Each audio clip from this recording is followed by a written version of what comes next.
there was a father. The father owned a ton of land. And on this land, he had a ton of animals, a bunch of crops, and a bunch of workers to work the field for him. And this father, he had two sons. The older son, loyal, hardworking guy, worked hard for his dad and never asked for anything in return.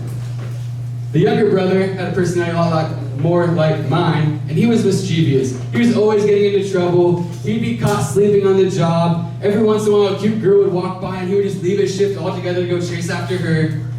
He wasn't a good worker. He wasn't very loyal. And one day, this son decides to just over this life of trying to work and tend the fields and be with his brother. And so he actually gets up the courage to go up to his dad, and he goes up to his dad and he says, "Dad, honestly, the only thing you're worth to me at this point is to die, because in your will, I'm going to get some money. And so honestly, I'd rather you just die so I can get my money and be on my way, because this life has nothing else for me."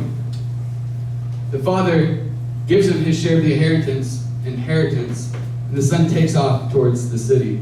The younger son starts balling out. He's buying cars, he's going gambling, he's drinking as much as he can, he's buying prostitutes.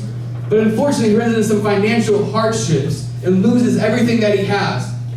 He has to get a job working, feeding pigs. And one day, as he's feeding the pigs, he's starving, and he looks at the food that he's giving the pigs, and he wants to eat some of it. And at that moment, he comes to his senses and realizes, if I were to go back and be a servant for my dad, my life is going to be better than it is right now. So the younger son heads back to his home, to his father. And he's approaching the house, and he's running through what he's going to say to his dad to get him to accept him back. And while he was a long ways out from the house, his father sees him, and his father takes off running. He grabs his son, he hugs him, and he kisses him. Mind you, his son's been feeding pigs. He smells like pig crap. He hugs him, he kisses him, he puts a ring on his finger, puts a robe around him, he throws a giant party for him, the best barbecue in town, hires DJ Khaled to come, spin the tables for him. They're having the party, but the older brother is still out working. The older brother working all day. He's coming in after a long day's work, and he hears music playing. He smells the barbecue, and he asks one of the other workers, he says, "Yo, what's going on?" The worker said, "Dude, your brother's home. Your younger brother's home, and your dad's throwing a party for him right now. It's amazing." The older brother's pissed. He's like, "Are you kidding me? That dude came home and they're throwing a party for him?" So the older brother doesn't go into the party. Eventually, the father comes out to his oldest son. He's like, "Hey, man, what's going on? Why aren't you in the party?" He's like, "Dude, I've worked for you my whole life. I've never asked for anything in return. I've been loyal to you. This dude, my younger brother, runs off, spends all this money, and then he comes back and you throw a party for him. You've never thrown a party for me." And the father, disappointed, but even almost chuckling, says to his son, "Dude, everything I have is yours. I love you, and I would have thrown you a party whenever you would have asked for it. In fact, you asked for it, you can have the party. But right now, your brother who was lost is now found, and so we're going to celebrate him." So my question for you is, which brother did the right thing? Which brother was more sinful? Which brother loved the father more? Which brother do you feel like you are tonight, if you're to be honest with yourself? This story might sound familiar. It is out of the Bible. Luke 15:11 is where you find that's the prodigal son story. And I find it so fitting for what we're going to talk about tonight. Because the reality is both of those sons are sinful. Two very different ways. Both harm the father. Both break the father's heart. Yet both of them are loved and accepted nonetheless by the father. The title for my sermon tonight is called "A Sinner Called Saint." And here's my big idea. When you point a finger at somebody in judgment, you have three more fingers pointing right back at you. We're continuing in our Jesus series tonight. We've been asking us this question. We've been in the book of John for a while now. But we're saying, who is Jesus? He's the most famous person in all of history. It's a fact. But who is he?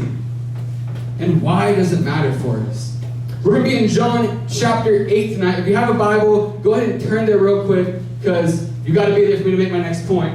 So while you're turning there, there's a very interesting little heading for this chapter. I probably should mark it in my Bible too. Let's see who can turn it the fastest. So there's a heading, and if you guys are there, you see it. And it's this weird little heading that says this: the earliest manuscripts do not include verses 753 through 811. And if you've caught on, we're going to be in verses 8, verse 2 through 11 tonight. So I wasn't going to talk about this because honestly, to explain it properly, I'd have to give you a bunch of nerdy historical context. We have to talk about textual criticism, and it kind of gets boring. So I wasn't going to talk about it, but then I realized it actually is really important to this story. Because even though it says the earliest manuscripts didn't have this story, they just didn't have it right here in John. This story was actually found in all sorts of other places, including the book of Luke, maybe the book of Mark. They just weren't sure where it fit. But here's the thing about the early church fathers. They wouldn't put anything in the Bible they weren't 100% sure about. And even though they couldn't figure out where exactly it went, they were so sure about this story because it is so true to the person that Jesus is, what Jesus came to do, and they all believe that this story was 100% real and deserved to be in your Bibles because of the truth that it communicates. This is an important text for us to get tonight. When was the last time you judged somebody? I don't mean like in a silly way. Like, when was the last time you really thought, like, I can't believe that person would do that? Like, did you hear she went out with him? Are you kidding me? I saw what she posted on Instagram, right?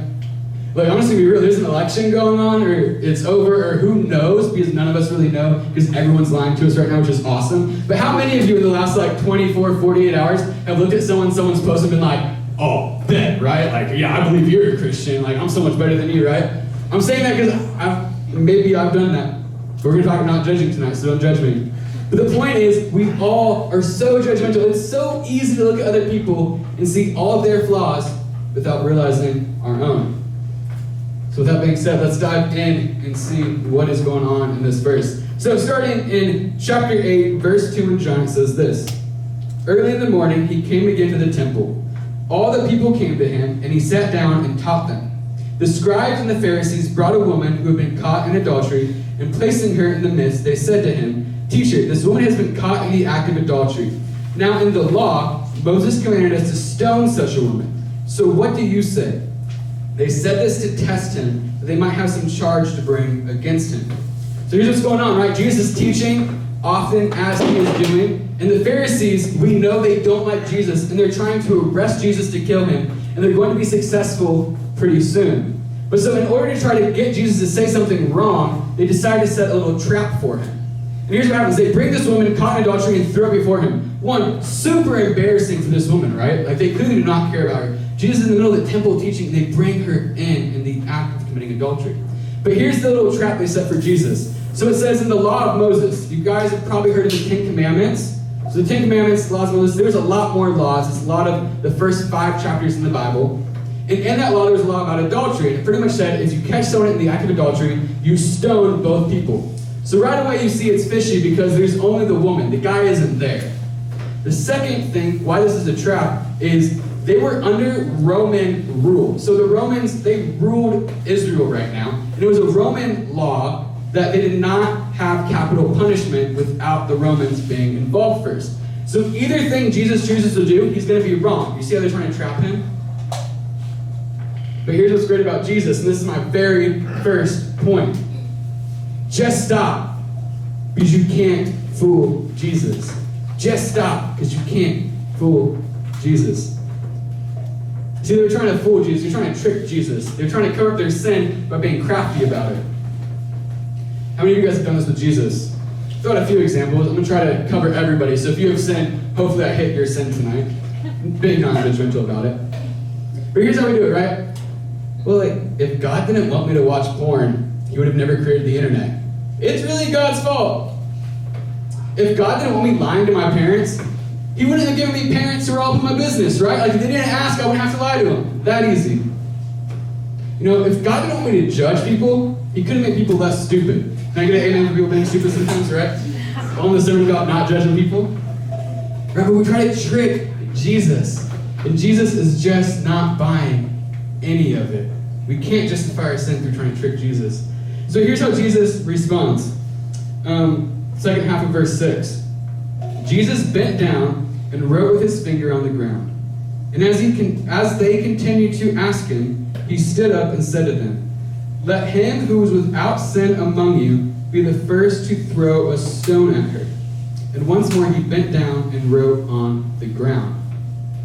My second point is judgment is a boomerang. Judgment is a boomerang. So Matthew chapter 7, verses 1 through 2, you don't need to turn there, we'll have it up on the screen. This is out of the NLT version, but it says this: "Do not judge others, and you will not be judged. For God will judge you the way you judge others. The standard you use in judging is the standard by which you will be judged." So, very unfortunately, there was some news about a big-time celebrity hipster pastor that came out this last week. I'm not going to say who he was, but he's been on GQ, he's been on Oprah, may or may not be responsible for leading the Beeps to Christ back in the day. And this week he was fired from probably one of the biggest churches in the world. We sing a lot of their songs here. And I'm not going to lie, I grew up really liking this pastor, actually. I looked up to him in a lot of ways. I heard him speak a few times live, and I thought he was a great preacher, a great communicator, a great leader. But over the last year and a half, I've started to disagree with this pastor on a lot of things. Some of the things he was saying from the pulpit, I disagreed with. Things he was posting on social media, I disagreed with. And truthfully, I started to become pretty judgmental of what he was saying. I thought he was wrong, and I thought I was right. And I hate to say it, but when I saw the post about him getting fired for screwing up, a part of me was happy for a second. A part of me was like, see, I was right. God knew it. I was right, he was wrong, that's why God's punishing him now. But God quickly spoke to my heart, and he was saying, Hudson, you troubled child. If I were to give you what you deserved, you would be fired as well, right? Because if I had to be perfect to be a pastor, I would not be standing up here. No one would be standing up here. And it was easy to judge him because it made me feel a little bit better about myself, right? But what good news is it that we don't get what we deserve? That's the whole idea of mercy. You've heard that word? Mercy is you deserve something bad to happen, but you don't get it. Now, don't get me wrong. You're going to be held responsible for your sins. Like, this guy made a mistake, and when it came out, he had to be punished for it. There was consequences for it. There are earthly consequences for the mistakes we made. But fortunately for us, all our sins aren't held against us, and God still uses us in the midst of our sin. I chose to place unfair judgment on that pastor, acting like I'm somehow morally superior. But what Matthew said right there was, that same judgment I placed on him, I'm now bringing on myself. Because like my point said, judgment is like a boomerang. It always comes back to you. The guys in this story, as evil as they were, when Jesus tells them, "You without sin cast the first stone," notice, slowly but surely they all leave.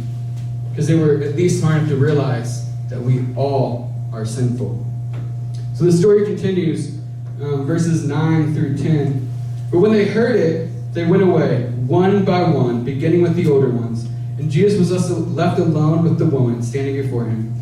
Jesus stood up and said to her, "Woman, where are they? Has no one condemned you?" She said, "No one, Lord." And Jesus said, "Neither do I condemn you. Go, and from now on, sin no more." You know our relationship with Jesus is so great? Like, if I'm just being honest with you guys, like, the reason I get up here week after week and scream and plead with you about following Jesus is because Jesus is perfect. He lived a sinless life. And actually, he deserved to throw a stone at every single person there, the Pharisees and the woman, because he was perfect. But instead of throwing the stone at her, he stood in front of her, and he was willing to lay down his life and take the stoning for that woman. And he stands in front of you and me. And he takes what we deserve, which is death because of our sin. And he stands in our way and takes it for us, even though he should be the one throwing the stones. And that is good news. That is very good news. However, our culture gets it wrong here. Our culture gets it wrong. Because our culture will look at this and they say, Jesus, it's great. He's so passive. He's just about love. And look the way that he stood in front of that woman and he loved her. And, she was sinful, but Jesus, he just kind of like overlooked it, right? Wrong. 100% wrong. He tells the woman, sin no more. He doesn't say, go back to whatever you're doing. I'm sorry they were bullying you, right? No. He calls out both of their sins. Jesus calls us all out for our sin. Sin is the great equalizer because we all are guilty of it. However, our culture wants to say, and a lot of progressive Christians want to say, that Jesus actually only condemns the Pharisees, or like the oppressors, right? There are evil people in the world, and they have power, and when they bring their power on people who don't have as much power, like they're the real evil ones, and the people who don't have power, it's not really their fault because they don't have enough power to do anything wrong, and Jesus really only cares about punishing the people with power and authority, right? People often look at the Pharisees, and they say, see, Jesus hated the Pharisees. No, Jesus loved the Pharisees just as much as he loved everybody else. In fact, who the Bible says the oppressed are in society is all of us, because we're all oppressed by sin. And sin is the only oppressor that matters to God. That's why Jesus had to come and die on the cross for sins. Now, it matters how we treat one another. I'm not saying it doesn't. But I want you to just think about that. That's why you can't judge people. Because whoever you're judging, God loves them just as much as he loves you. And thank God, or else he probably wouldn't love you. God so loved the world that he gave his only son. Some of you right now, you've had people in your life who have treated you awful. God still loves that person. Some of you, you've treated someone horrible. Maybe a lot of people horrible. And God still loves you. That is the good news of what we believe here.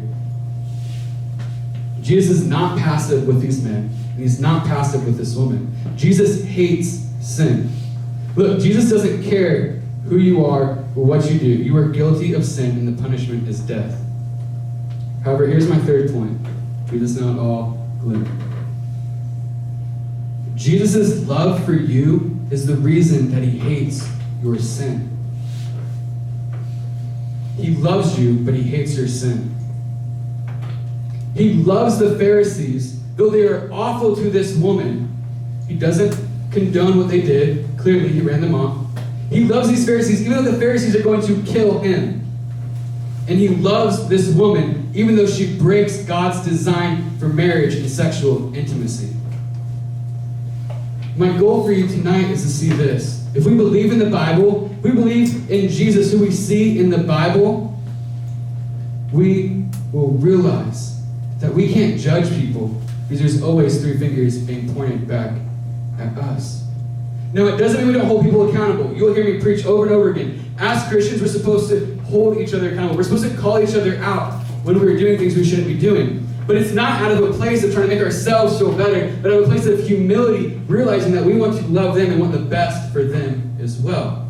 That's why it's important to see yourself in proper light first. So maybe you're feeling the weight of what I've been saying right now. Maybe your sin is kind of like the woman caught in adultery. It's obvious. Maybe we don't all know about it, but if we were to have a close look at your life, if we were one of your close friends, we would know what your sin is. Maybe you're feeling the weight of that right now. Maybe you actually don't know what sin is in your life right now because you've been so good at covering it up, lying to everybody around you, lying to yourself. You're a lot more like the Pharisees. But here's the good news, right? What did the son have to do to get back into the Father's house? Did he have to promise he'd never do it again? Did he have to try to pay the Father back? Did he have to go 3 months without looking at porn, lying, stealing, hooking up with that boyfriend or girlfriend? Did he have to prove that he could do better? No, not at all. He turned and went back to the Father. And the Father accepted him. Guys, that's the invitation you have right now. That's the invitation you always have with God. It's not about earning your way back to him. When you mess up, it's just about turning back and saying, God, I'm sorry. I've come to my senses. I want to be back in your house. And he forgives you time and time again. That's the good news. In fact, not only does he accept you back, like I said, Jesus could have thrown the stone. But instead, Jesus stands in front of the stones being thrown at you. He takes the capital punishment for you. He went to the cross for you, paying the debt that you should have paid. He didn't deserve it. We deserved it. But then because he is God, he overcame death, he overcame the grave, he rose again, and he brought us with him. Last week we talked about being one with God. We get all of that when we accept Jesus. The point is, what I want you to walk away with, we got to stop judging each other. If anyone in this world should realize why we shouldn't be judging other people, are Christians. Because we have a proper view of the sin in our own lives, which humbles us and makes us realize that we all fall short. We're all broken people trying to figure this thing out. Fortunately for us, Jesus loves us. He loves our enemies, and he loves us. I want to read Psalm 132 verses from it as we end tonight. Because I do think it's important for us as Christians to maintain a proper understanding of our sin. Not in a way to feel bad about ourselves because we know we have victory, but to bring that humility and make us realize how much God loves us. So here's what it says in Psalm 130, verses 3 and 4. I want you to just ponder this. I'm going to read it twice. The psalmist says, if you, O Lord, should mark iniquities. Iniquities is a fancy word for sin. If you, O Lord, should keep track of our sin. O Lord, who could stand? But with you there is forgiveness, that you may be feared. If you, O Lord, should count our sin against us, O Lord, who could stand? But with you there is forgiveness, that you may be feared. Let's pray.